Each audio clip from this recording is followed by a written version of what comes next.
Hello বন্ধুরা, চলুন না এবার একটু কলকাতা থেকে ঘুরে আসি। আমি এখন আছি বরপেটা রোডে। তো রোডে থেকে বাইরে যাওয়ার পরে এটা দেখলাম আমরা টিকিট কাউন্টার দিকে এরকম প্ল্যাটফর্মের দিকে যাচ্ছি। প্ল্যাটফর্মের দিকে দেখেন একটা হিরো আসছে, দেখেন দেখেন একটা হিরোর মতন লাগছে, অনেক ভালো লাগছে ভাই তোমাকে।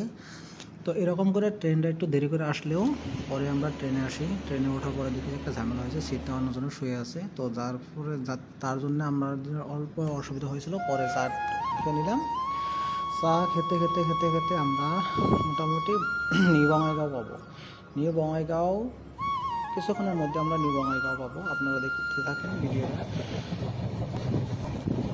এমনি করে দেখেন আসামের দৃশ্যগুলো অনেক অনেক অনেক সুন্দর।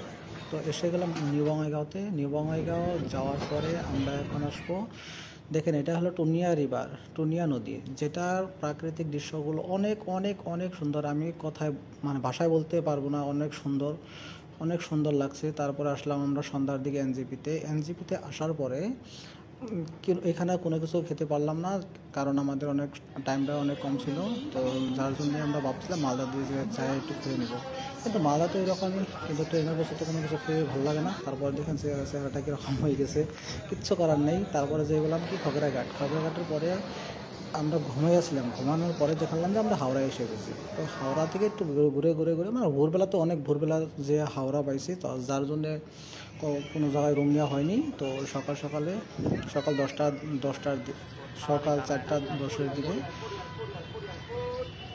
তো এরকম করে হাওড়া ব্রিজের তলে যে অল্প অল্প ফটো মেরে একটু রিলস বানিয়ে, আমরা তো দুজন কোনো ধরনের কষ্ট জানি না, তারপরেও দুজন অল্প অল্প করে হাওড়া ব্রিজের তলে, হাওড়া ব্রিজ।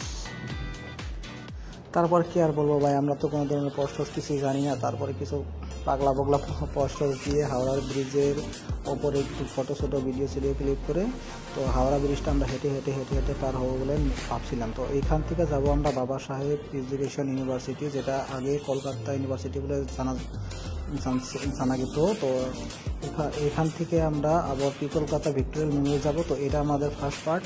তো এটার পরে সেকেন্ড পার্টটা আসবে। তো তারা যদি দয়া করে শেয়ারটা করে দিবে, ঠিক আছে? Thank you.